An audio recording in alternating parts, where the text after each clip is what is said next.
2 weeks of the Isle of Man TT gone just like that. Well, if you ask Simon, it probably feels like he's been there for maybe 6 months. This is a special episode of the Race MotoGP podcast. We'll call it the Race TT podcast as we summarise the 2026 event. Joining me, Jordan Moreland, is Megan White and Simon Patterson. Simon, I'll start with you because you've been on the island now for a long time. Time. Your time's coming to an end there. What did you make of the 2026 event? It was a great practice week in terms of weather, but then, as the Isle of Man usually does, the weather forecast changes, and we had a tough week for racing. I mean, just super frustrating because I don't know what we could have done differently to get more races. I think we did. Race control did absolutely bang on job. Every single decision that Clark, of course, Gary Thompson made in hindsight was the right decision. Even if it didn't always seem it at the time, which is, testament to him, to his confidence in his own decision making, but also to the partners that they have, the information that's coming in from the Met Office and the Department of Infrastructure in the Isle of Man and everything, because everything was basically the right call at the time. And there was just nothing else we could have done. We got 4 races run technically out of a 10 race calendar schedule. And I don't know where we would have got any others fitted in because we are on a small blustery rock in the middle of the sea where the weather can change in seconds. And I genuinely, I have to stress this. I don't think till you can come here and have experienced what Manx weather is, you're not going to understand Manx weather because it is, for such a small place, it can be so different in 2 different parts of the island. It can change so quickly. We went one morning to Douglas Prom to go for a run, and we were running along the prom, and this mist just rolled in.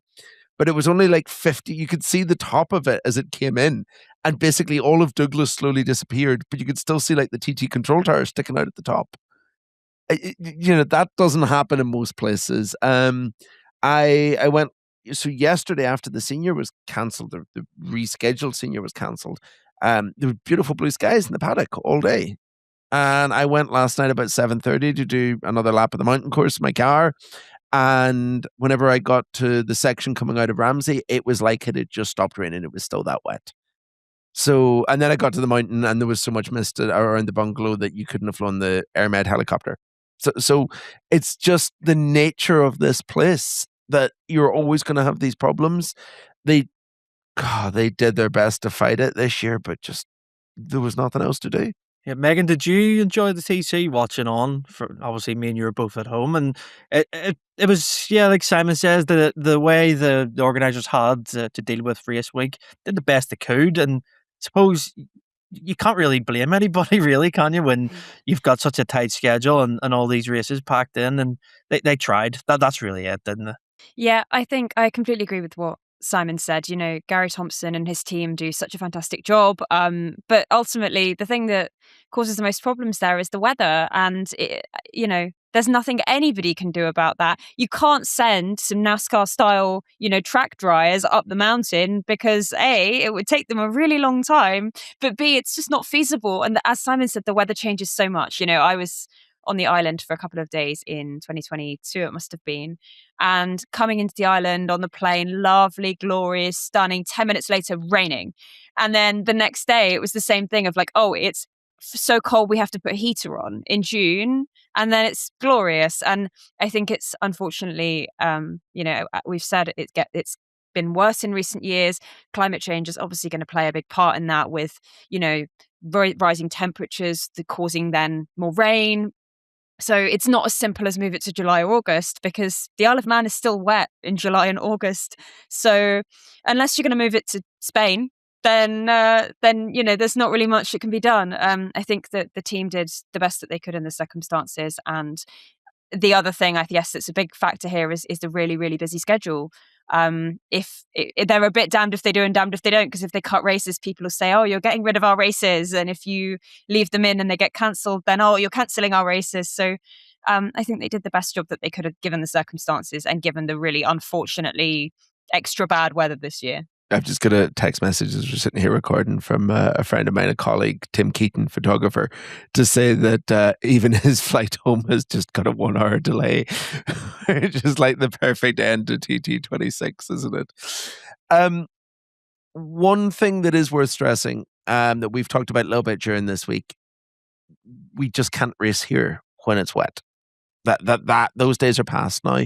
The TT, as I've said over and over again, is really proactive in terms of safety work. They work hard here to have made this event as safe as it possibly can be within the constraints of what it is, which we're obviously not denying. But whenever people like John McGuinness are telling us that he doesn't want to race in the rain here anymore, someone who's been there and done that and stood on the podium in atrocious conditions around here, whenever he's saying he doesn't want to race in the rain anymore, I get it. John, I think John was on the podium here. I remember at least one really wet 250 race. He was on that podium, the 98 one with Joey. The Joey race, the most iconic wet race I can imagine around here. John was on that podium, but he was on a 252-stroke Grand Prix bike that probably had about 75 brake horsepower, and not a full factory HRC superbike with 240. There's a big difference there, and I get it. I absolutely get why he doesn't want to ride those bikes around here, why he doesn't think those bikes should be rode around here. It's doable from a tire point of view. It's probably doable from a safety point of view, in that if the whole circuit was wet, you could race in it. But the problem is, what happens if you run through the Glenhowen section of the track and it's dry and it's fast and safe, and you run through Blah Village, and then you discover suddenly that through Glentrammon is wet under the trees, as it tends to be, and suddenly the grip goes. Then what happens? And that's the problem with a 37-mile circuit. It's never going to be fully wet or fully dry everywhere. You're always going to have these weird mixed conditions on a track this length, and those mixed conditions are the things that are dangerous, not racing here in the wet per se. Yeah, you make a really good point, Simon. I think there was a picture you posted one day this week of the damp patches list, and it was like there was no space to fit any more damp patches on the list because of how damp it was in places. And after, I think it was the Superbike race, when several of the riders talked about, it was the wettest that they had ridden the circuit. The first Supersport race, yeah. Yeah. So, if that's the wettest it's been and they didn't feel comfortable with that, you really can't push that to a point where, it was just standing water. Or, I think, like you said, if someone like John with all his experience isn't comfortable, then that's, that says something. One funny thing that's quite unique to TT that has come up this week, and somewhere that it's funny, but it's also somewhere that the TT needs to improve safety on a little bit, is that generally they inform the guys as they come up to the line of where the damp patches are. Gary Thompson will read out the list over the circuit PA as well. Lots of riders learn the TT course by giving corners their own names, and they don't know what that list means. Yeah, I've spoke to Lee Johnson. I spoke to before, and he said this. He's like, I have no idea where you're talking about. Like everyone knows where Quarterbridge is and where Braddon is. But do you know that the corner after Braddon is Snugborough, leading into Union Mills? It's little details like that really throw people. And I think that there maybe has to be some way in the future of that. But I know they use like adhesion flags at the marshal posts in some of those sectors, but I think there also has to be like, maybe we need like a visual representation, and there maybe needs to be like a pre-race briefing for the riders rather than just giving them that information on the start line, just so that they're a little bit better informed of where they are if we're going to send people out in those slightly damp conditions. I know of at least one crash this week that was caused by someone getting caught out in a damp patch in that Supersport race. So it's something, I think it's one of those things that TT will look at for the future, I think, based on the rider feedback from this year. Getting on to the races that we did get, we'll talk about the race winners. There's only been two. It's Dean Harrison and Michael Dunlop. We'll start with Dean Harrison. Before we talk about Dean, I want to insert a little snippet from Simon spoke to him yesterday, and we'll play that now for the audio and the video, because we've currently got both thanks to Simon's good work. So yeah, let's hear what Dean had to say after being awarded the senior TT win and obviously winning the first Superbike race last Sunday. Dean, what's the feeling at the end of TT? Because do you know what? It's a bit up and down, because obviously we're over the moon. We've won a few races, but then disappointed on the other hand that we didn't get to do the other races. But as I said to John before, I think people don't see the one thing that makes TT so special is what happens. yes. The weather, the waiting, the anticipation, the waiting around and all that sort of stuff, that's what makes it what it is today. So it's just all part of the TT atmosphere and spirit that goes ahead. So no, obviously over the moon to get that. I'd say we had a good lead in the race yesterday, and obviously disappointed that the red flag came out. But on the upside, the chap that did crash is okay, which is good, which is the main thing really. And then obviously they declared the results today due to the weather, which is not a lot that's out of our hands again. So we'll have to come back next year and have another go. I think that's one of the, like you say, one of the unique things about TT. You know, we talk to MotoGP riders who crash out of a race on Sunday and say, "Oh well, we've got another one next Sunday." Yeah, it don't, yeah, exactly. It doesn't work that way now. here. Yeah, exactly. That's it. It's a yearly event. A bit like I always say to people, this and the Dakar are closer together than this and the BSB. Yes. For example, it's such an endurance race, mentally, physically, and on the bike as well. So it is such a different way of riding. What's been big change over the last kind of 12, 18 months? Because you've reinvented yourself. You've come back. You've been super strong last year. Yeah. You come into this year's TT the favourite, which is, you know, it's a place you've not been maybe in a few years, and then you delivered on it. Living on the Isle of Man. Okay. Since I'm moving over here, I've sort of took a different outlook maybe, and a bit different, and just a bit more relaxed, and it's been helping my riding. Fair enough. And you get to drive the course every day. Yeah, I do it rather because I think as a newcomer it's an advantage, but once you've learned it to a certain level, it's handy when you go and look at the bits if they've done any resurfacing. The British campaign seems to be doing pretty well as well to help out, like being on the bike every weekend, good racing there, good results there. Yeah, exactly. We've got a podium at the Donington British Supersport before coming here, which sort of lifts you up, doesn't it, and picks you up as a rider and sort of fills you with confidence, which is helping. And I feel like I'm riding quite well at that. So I'm looking forward to getting back to that now and the concentration on that at the British Supersport and getting my teeth into that again for the rest of the season. Any extra pressure coming into TT this year? Because you come in off a really good Northwest and people there was a lot of buzz about you. I think I work quite well with the pressure. Like I felt a bit of pressure on Sunday to perform, especially when they'd given me my super stock bike, and they give me that bike, and then they'd built me a bike that I asked for. So when they've gone, right, there you go, there's the tools for the job, and we've done the job. I felt like the weight was lifted off my shoulders on Sunday, and I felt a little bit more relaxed going into race week. But then the weather didn't play ball, so we didn't get to do as many races as we'd quite want to. Was there much kickback from Honda whenever you said you wanted a stocker for the Superbike races, or was it fairly easy? Not at all, no. Because I'll be honest with you, I thought it was going to be a bit damp. Okay. And with the stocker being a bit softer and a bit easier to ride, Yeah. I thought through the damp bits, I thought it'll just might make life a bit easier. Yeah. And they agreed with me, went, yeah, that's a good idea, yeah, why not? So we sort of transferred a few bits over and did that, and then got that ready to go. But it didn't sort of hold us back anyway, to be honest, even though the track were dry. Yeah. Is it something maybe the TT should be looking at in the future? Like, would you be upset if we did away with Superbikes here now? Is a stocker enough? Technically, looking at it, it's not a full stocker. Yeah. There's still a few bits. Yeah, exactly, yeah. So maybe we need our own rules different from BSB or Worlds. I don't think there's anything wrong with the rules as they are, to be fair. Okay. Just so I think the good thing about the rules is you get a choice as a rider. Yeah. And there's no point why pull the choice. Just give the choice to the rider and let him ride what he wants. Fair. What would have happened in the two Superstock races? I don't know. I'm never one for counting my chickens. I personally felt strong in those races, and I felt like I could challenge for a win. But obviously, unfortunately, we didn't get to find out. And I think a few people will say one lap senior is a bit of an odd. I don't think we've ever had one before. I'd nearly actually got. I would nearly half race distance, to be fair. That's true. So, and we were talking last night, and one lad goes, "You realise one lap here is like 2 full British Superbike races." So it's still a long way. Yeah. But no, it's what do you do? I mean, it helps as well that no one's questioning who was going to win it. It wasn't. Do you know what? Right, every position on the grid, everyone has come and says, "Do you know what? You deserve that," and everyone's been. There's been no. Is it begrudge the word sort of thing? No one's been like that at all. So I think the atmosphere has been good about it, which is really nice for me.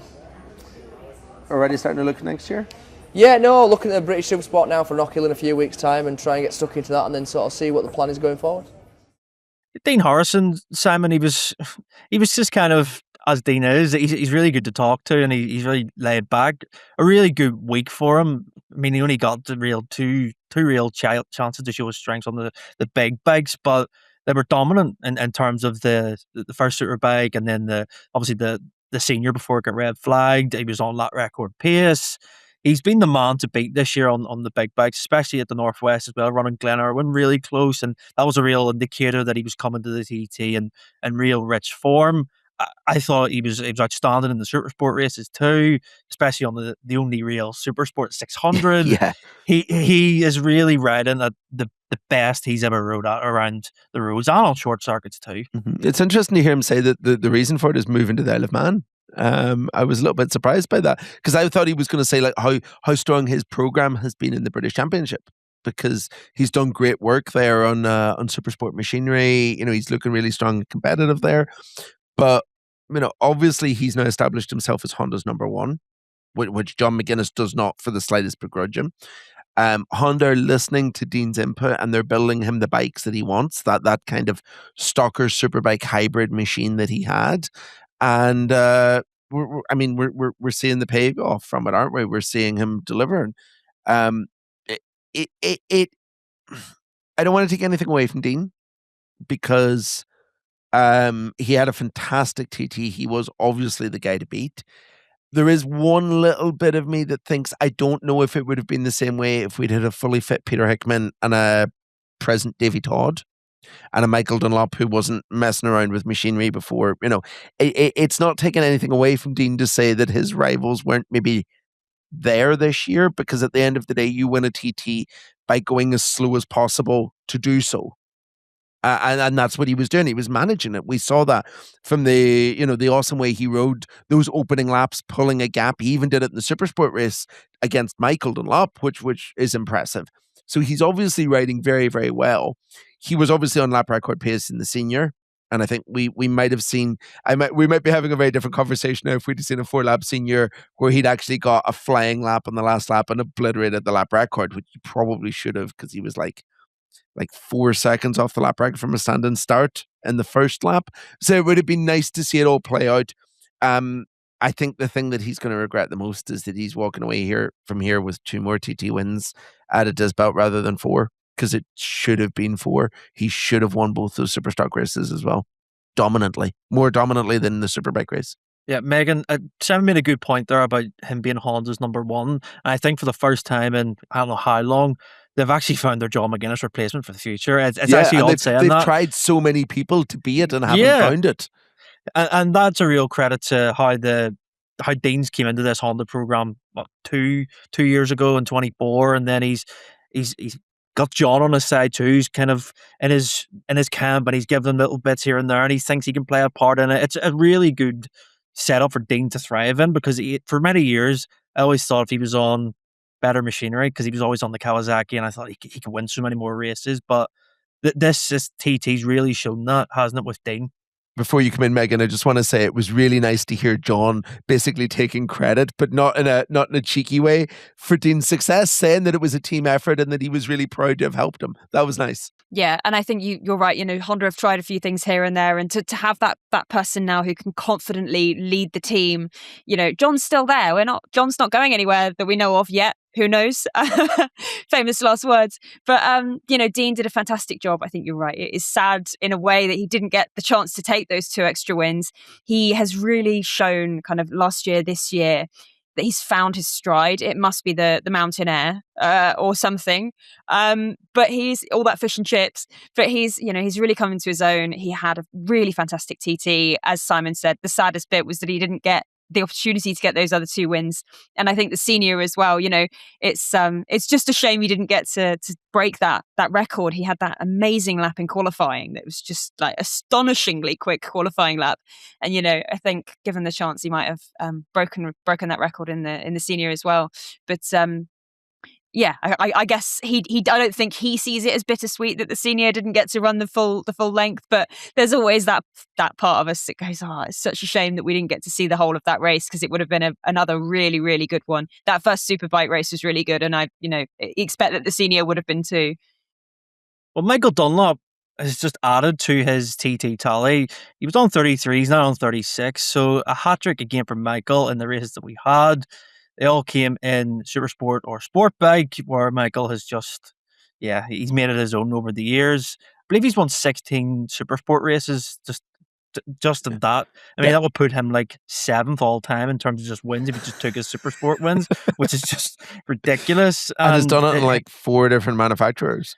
Yeah, like that's just the guy is just ridiculous when it comes to super sports and just making it his own. But Megan, what did you make of? I suppose we can talk about the wins and then also the superbike stuff. It's interesting with Michael because obviously he was meant to be riding the Ducati and it kind of fell through. And well, not fell through. The testing was limited and they weren't comfortable with the position they were at with that. And the Honda, the good old Honda that Hawk Racing have supplied him. I mean, he knows that bike, but they had a lot of trouble with that, especially at the Northwest. It actually carried into the TT, and it just never really looked like it was there for Michael in the big classes.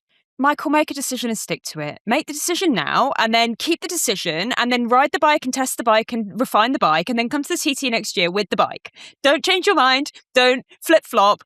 I understand for him, like he got the Ducati late and it was really hard to kind of get it how he wanted it and all the rest of it in time for this year's TT. So I understand him going back to the Honda. But then if you're on a Honda and then you're on a BMW and then you've obviously got the pattern as well and it makes things tricky for yourself. And I think... if we can get him back on some more consistent machinery, he might have a better time of it. If you look at his wins, you said he's got 16 super sport wins. That's amazing. But he hasn't got as many super bike wins as someone like John McGuinness, for example. And I'm sure that, that's something that Michael probably would like to rectify. So I think, next year he just needs to work on getting that package together, getting some testing time, taking it to the Northwest, getting comfortable, and then we can see what he can do on those big bikes at the TT. Until then, my money's on Dean again. So it's not been entirely Michael's decision to not run the Ducati. There's a few suggestions going around that there's kind of underlying issues, something that's cropped up in superbikes as well, that means that he was basically advised not to run that bike. And I think for me that means that the Ducati dream is not over. I think that we're going to see him come back with it and do something in the future because, I mean, look at everywhere else in the world. It is the best superbike in the world. And I know that, that doesn't necessarily translate to TT because it is a different discipline and we're watching a Honda that does nothing anywhere else thrive at the TT this year. So there is, there's not an obvious correlation necessarily, but I don't think this is the end of the Ducati problem, the Ducati drama, and the Ducati dream. And I think that the Honda was kind of forced upon him in a way. I wonder if looking with hindsight right now at what everything that has occurred and everything that has happened is, would he actually have been a bit closer to Dean if he'd just run as super stocker in the superbike races? Yeah, there was just a discussion at the Northwest actually that I had with a few people up there, and I was like, why is he not just run the BM? Because you've seen what Davey Todd essentially does on a pretty much a stock BMW when he races it in the superbike. He changes the engine slightly, but it's mostly a stock bike. And the way it's going, Dean, that's pretty much as we've said, he runs a stock bike and just has little bits added here and there. Or Michael said to you, Simon, about after, was it the Supersport race, about it's his own fault, really. Yeah. He doesn't like having this. Every time he gets to April, he's like, oh, it's a scramble to get something or there's something late. But yeah, the last time I can remember Michael really having something nailed on, I think it was 23. And he set a 135, nearly a 136 on that Honda. And it's just, that shows what he can do on a superbike still. And it annoys me when people say he's a little bike specialist because the man has done so much on a big bike around the TT, sub 17 laps, first person to do it. The BMW stuff, Suzuki, he's done everything on a superbike. He's been there, done that, hasn't he? Yeah, it's just it's frustrating. Like, it's worth remembering that Michael did such a good job on a Suzuki at the TT in an era when no one was running the Suzukis that he got to ride a MotoGP bike as a thank you present at Sepang. Like, the man has been there and done that. And I also know that the Shinichi Chihara, one of the heads of Suzuki, has a signed photo of Michael in his office that he got from that, and he posted it on his Twitter. Yeah, so Michael Dunlop's in some Suzuki office somewhere, which is pretty incredible. But yeah, just going on to his wins, Megan. I mean, the Supersport races with the Ducati V2 that he runs is just, I mean, it was a given almost when you seen the sector times close in on lap 1 with Harrison that Michael was just taking it easy and then ready to unleash it when it got into the second part of the race. And he really did deliver just pretty much as he should have on that machine. It did look a bit like, oh, maybe he won't. No, he will. He's 20 seconds up the road. Oh, he's done that. Yeah, I mean, he's got what, 10 super sport wins in a row now, is it, or something? So yeah, I mean, it looked like maybe he wouldn't have 10 in a row, and then he very quickly rectified that. So yeah, I mean, don't fix what isn't broken there. You know, he's doing a great job in Supersport. I just think on the big bikes, if he can really get that package together soon enough for next year, then he can really show what he can do there. Like you said, I don't think we need to resign him to say, oh no, he can't do big bikes, because I don't think that's true. I just think he needs to get that right package and get it, early enough. Simon, can I ask you, because I've seen this on Twitter, I don't know if you have seen it, but people say that Michael Supersport, it's not fair. He's running, obviously, a new gen. Obviously, he's going to beat the 600s. Do people not realise what Michael Dunlop has done on a 600 around the Element TT, setting a 130 on it as well? Makes me laugh about he's only winning because he's on a Ducati, is that whenever Davy Todd was riding the Ducati and Michael was riding an Inchador 6, Michael was still beating him. Michael Dunlop will ride any super sport bike you give him around the TT and will win on it. That is the reality. I don't think it would be any different if he'd been on Harrison's 600. I don't think it would have been any different if he'd been in Hickman's Triumph. I don't think it would have been any different if he'd been in Brooks's Suzuki, all three of which have different capacities. And obviously, yes, I think the bike is giving him a benefit. The bike is better, the bike is faster, but that's not because it's not within the rules. It's within the Supersport Next Gen rules. But all that does is mean that Michael is just cruising. It doesn't mean that he's not, that it would be any different if he wasn't anything else. He'd still be racking up Supersport wins. That keeps coming back to me. He did it on an Inchador 6. A return for Peter Hickman, Megan, at the TT after 2 years where he crashed out of the senior in 24, and he was very lucky there. He was almost on that record pace, and then last year coming back from a huge crash that he had at Carramore, and that shoulder of his is really still giving him trouble. I thought he was really impressive, really showed the class that he has still around this place. He's still the fastest ever person around it, and he showed that if he can get fully fit next year, he might be the man who can just catch out Harrison. I think he'd be the likeliest challenger of the Superbikes anyway. Yeah, absolutely. And I don't think his recovery from that crash from last year was helped by crashing in Daytona as well, same place that Davey Todd had his crash.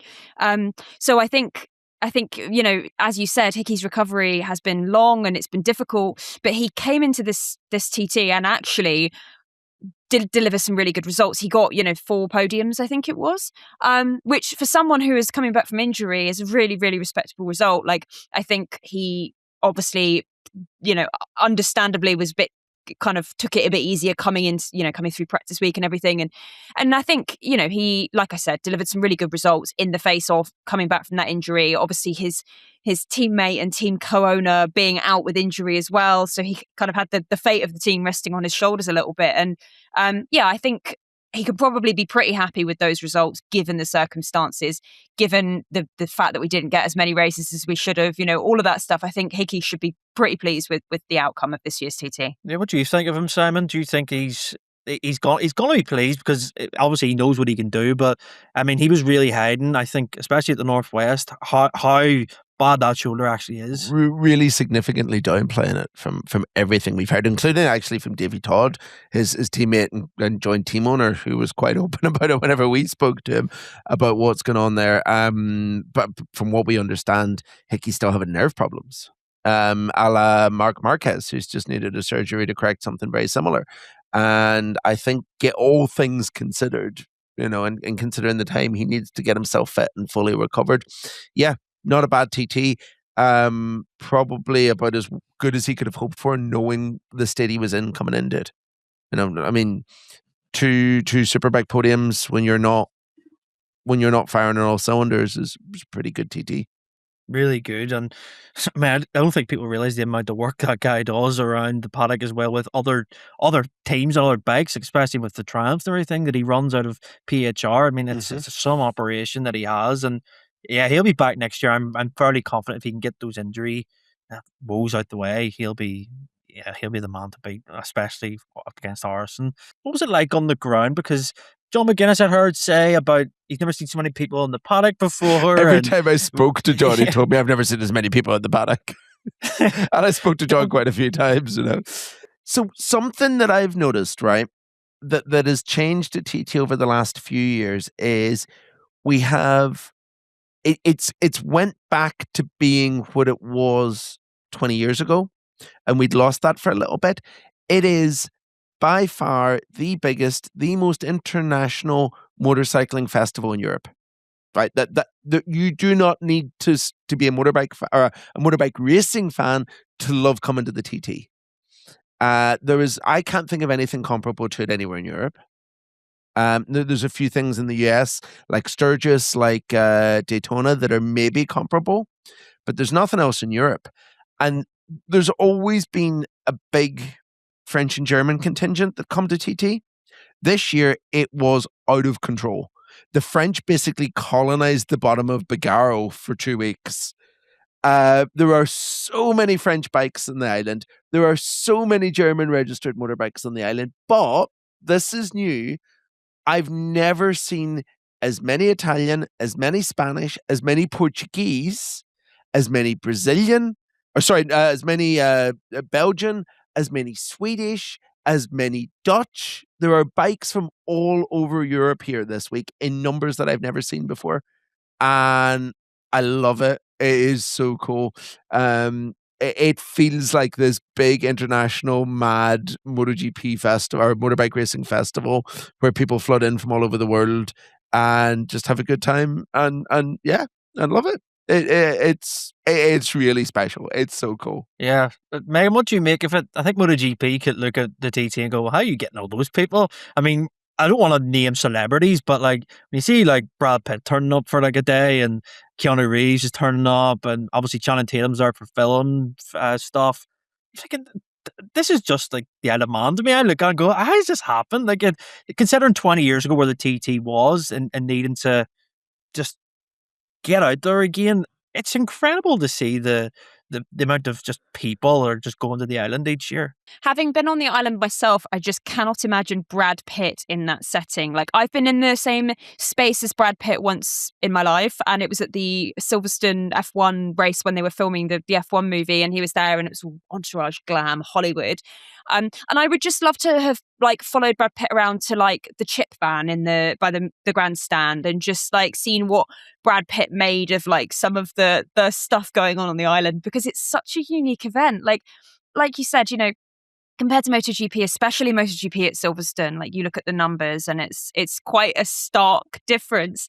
I've been to lots of different events. I've been to F1, I've been to MotoGP, and I just think that the TT just has such a unique charm to it. And like Simon says, you see people from all over, and it's like, how have you ended up on the Isle of Man? Like, you land at that airport and it's like the tiniest airport, and it's just such a great place. And I just think that if they can really harness this interest and get younger people interested, get younger generations going and wanting to take part, crucially, it can only be a good thing. I just think they need to work out some of the logistics a bit. It's so expensive to go that's really, that can be challenging. If you don't book it a week ago for next year, then you've missed the boat, literally.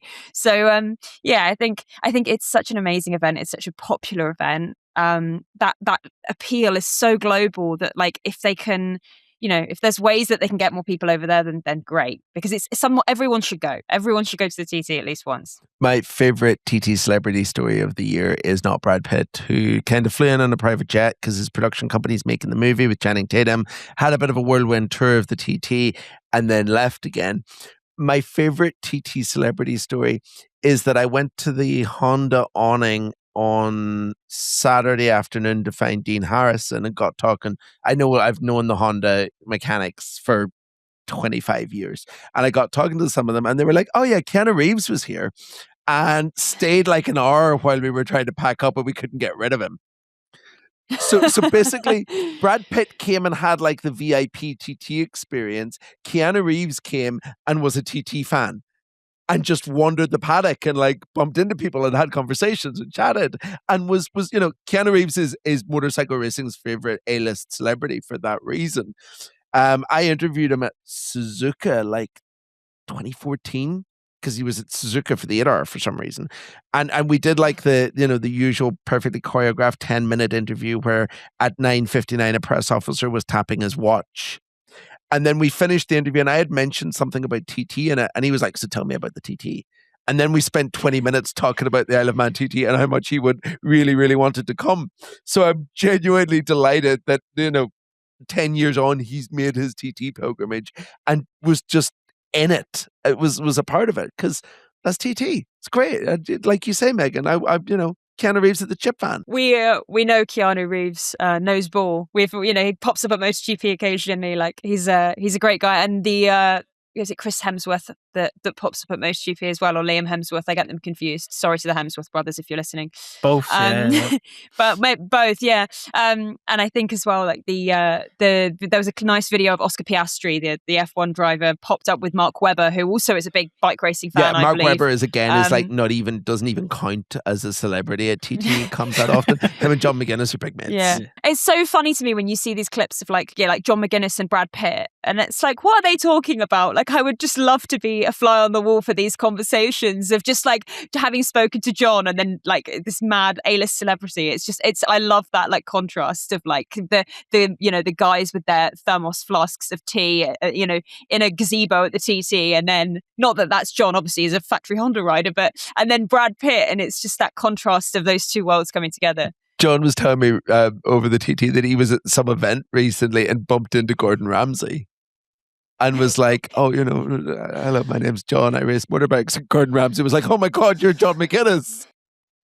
And was like, immediately knew exactly who he was. And now they're mates, because John makes friends with people. But that is the power of TT. It is both so accessible and so incredible that, there is nothing like it in the world where you can come here and stand. We were at, it was one of my favorite spots on the course, as I've said before, is Hilbury. Like 20 or 36 miles into the course. There's a little low stone wall. You sit on the stone wall. They're literally like half a meter away from you. One of the guys there had a portable speed gun and they were doing 189 miles per hour past us at like half a meter away. And it's the most insane thing you've ever witnessed in motorsport. And then you go to the back to the paddock and the guy that was doing that speed is in the fan zone having a pint. And you can just go and have a pint with him. There's nothing like that in the world. There's nothing comparable to what TT delivers as spectacle, as accessible, as everything. It is just the greatest event in the world. It really is. And it ended our last, actually, I think it's quite sort of poetic. The last track action we actually got was Michael Dunlop riding a replica of his Uncle Joey's famous SP1 from 2000. Simon, you got unbelievable videos. I'm going to point people towards our Instagram in terms of the little video we put out. There's a bit where he takes the Joey replica helmet out of the bag and he puts it on.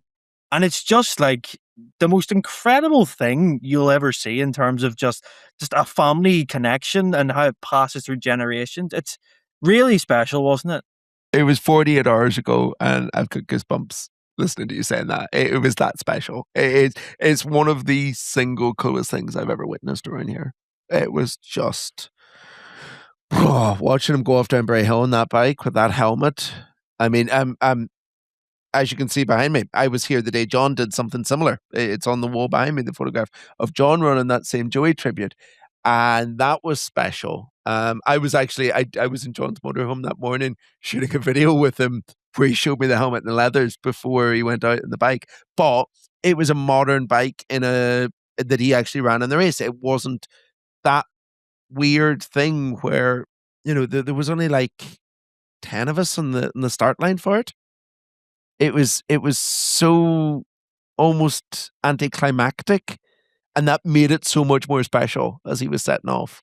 It was literally him, his team, a few media, John McGuinness, who was there because John had to be there, and just really, really special. Megan, what did you make of it? I think it kind of just. I was only 4 years old when Joey actually won that race, so I've only ever seen really videos and my dad telling me about it and stuff. And when you see Michael, who's like, I can't explain it. It was just surreal seeing that. I don't understand how anyone could watch that and not feel sort of like you're like, that's just deep. It hits you somewhere in there. It was just spectacular, really. Yeah, it was amazing. I've seen quite a few videos, like quite old videos, pop up on my TikTok over the TT of like, really throwback clips of like, there was a video last night from the 1985 Ulster Grand Prix that popped up. So I've been getting all these really fever clips on my timeline,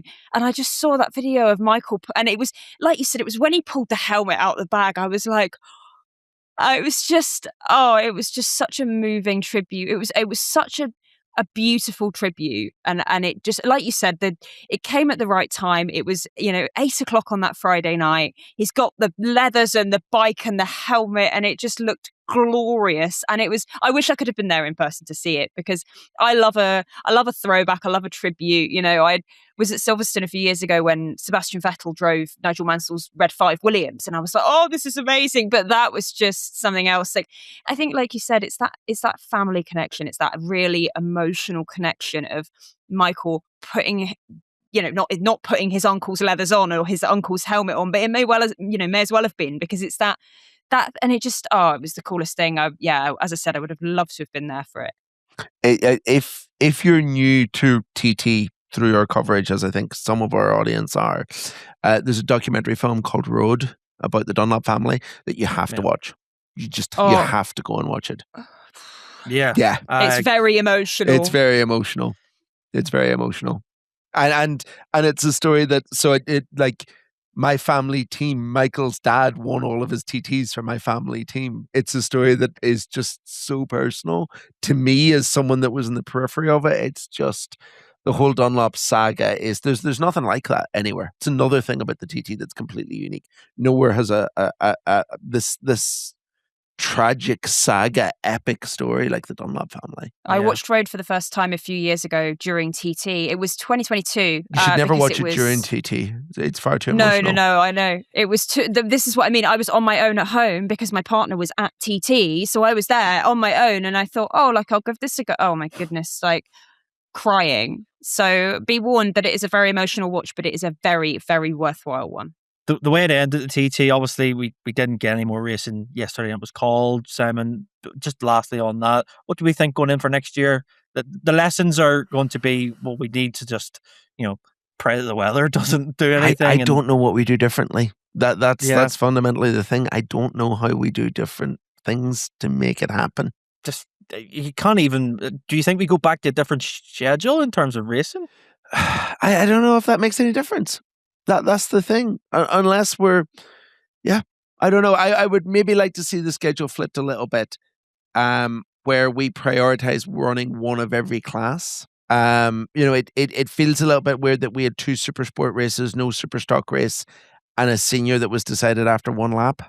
Because I'd rather see big bikes than 600s, with no offense to Michael. So maybe something that prioritizes, let's get one of each away, and then see what happens there. Although I am aware that's a little bit complicated. Like at the end of the day, the reason we didn't get a super stock race is because most of the super bike grade is super stock machines, so you can't run the 2 in the same day. So I get that there's problems like that, but yeah, let's try and get one of each away next year at least, and then see where we go from there. Yeah, I agree that I think we should definitely get one race of each class. Obviously, bearing in mind that they can't just start chucking races into practice week. It's like, it's day 2, it's sunny, let's have a race now.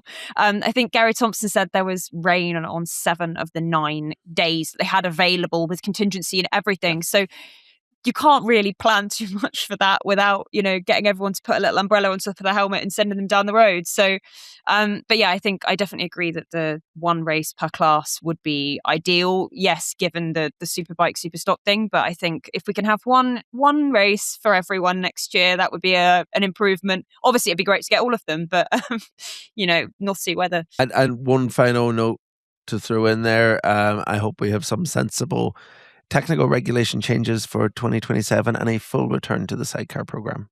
That we could do a whole other podcast on that, but I want to see sidecars back, and it's doable. Smart people have explained how it's doable. I don't want to say it's 51 weeks till the next TT, But it'll come around really fast. I'm telling you. Once you clear Christmas, it's like, oh, the Northwest. It's just happening. It's a TT. But yeah, hopefully Do not talk about Christmas yet. Well, it'll be around quicker than you think, and we hopefully be back next year to give you another review for. Hopefully we get all the races in next year. I just want it to be one of those years where you're like, oh, it's lovely sun. We get a full schedule, and it's just glorious. But that was a TT for 2026. We got everything done that we could have, but let's hope next year we get a full schedule.